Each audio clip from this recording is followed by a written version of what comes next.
Ang kaldereta ay isang sikat na ulam sa Pilipinas.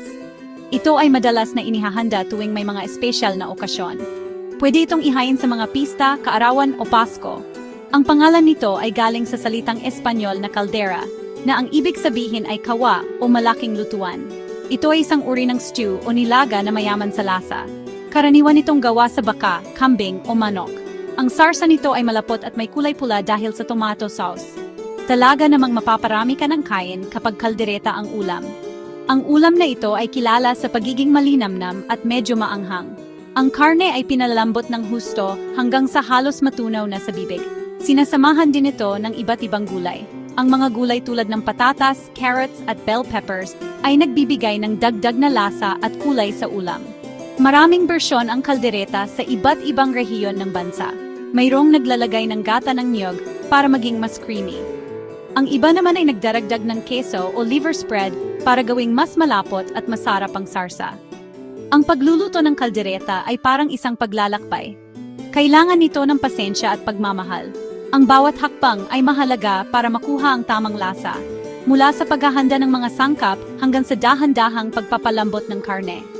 Ang sikreto sa masarap na kaldereta ay nasa tamang balanse ng mga pampalasa. Ang asim ng tomato sauce, ang tamis ng mga gulay, at ang anghang ng sili ay dapat magsama-sama na maayos. Ito ang dahilan kung bakit ito ay isang paboritong handa sa hapagkainan ng mga pamilyang Pilipino. Sa essay na ito, ituturo ko sa inyo kung paano magluto ng perpektong kaldereta. Ibibigay ko ang kumpletong listahan ng mga sangkap. Ipapakita ko rin ang bawat hakbang sa pagluluto. Sasabihin ko rin ang ilang mga sikretong tips para mas sumarap pa ang inyong luto. Kahit baguhan ka pa lang sa pagluluto, kayang-kaya mong sundan ang mga gabay na ito. Maghanda na, at ating simulan ang pagluluto ng masarap na kalderetang siguradong magugustuhan ng buong pamilya. Halina't tikman natin ang sarap ng lutong bahay.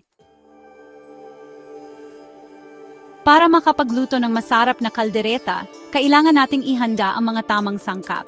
Ang mga ito ay madaling mahanap sa palengke o supermarket. Unahin natin ang karne.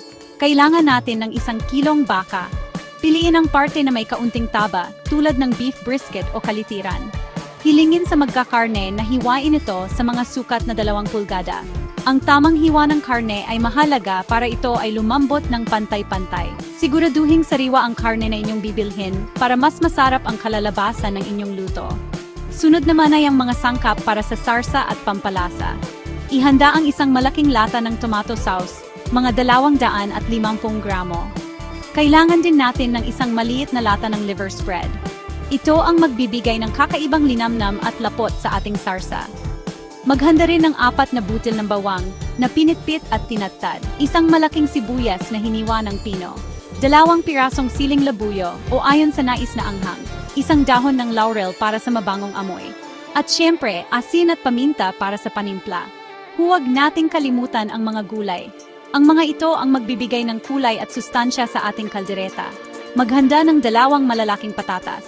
Balatan ang mga ito at hiwain sa 4 na bahagi. 2 piraso ng carrots, binalatan at hiniwa ng medyo makapal at pabilog. 1 malaking red bell pepper at 1 green bell pepper. Hiwain ang mga ito sa malalaking parisukat. Ang mga gulay na ito ay ilalagay sa huling bahagi ng pagluluto para hindi malabog. Maghanda rin ng kaunting mantika para sa paggisa. Para sa dagdag na sarap, may ilang optional na sangkap na pwede niyong idagdag. Maaari kayong maglagay ng kalahating tasa ng ginadgad na keso, tulad ng cheddar. Ito ay magbibigay ng creamy na lasa. Pwede ring magdagdag ng 1 tasa ng green peas para sa dagdag kulay at tamis. Ang iba ay naglalagay din ng mga olibo o olives para sa kakaibang asim-alat na lasa. Ang mga sangkap na ito ay depende na sa inyong panlasa. Ang mahalaga ay kumpleto ang mga pangunahing sangkap na ating nabanggit kanina. Ang unang hakbang sa pagluluto ay ang paghahanda ng karne. Matapos itong ipahiwa, timplahan ang baka ng asin at paminta.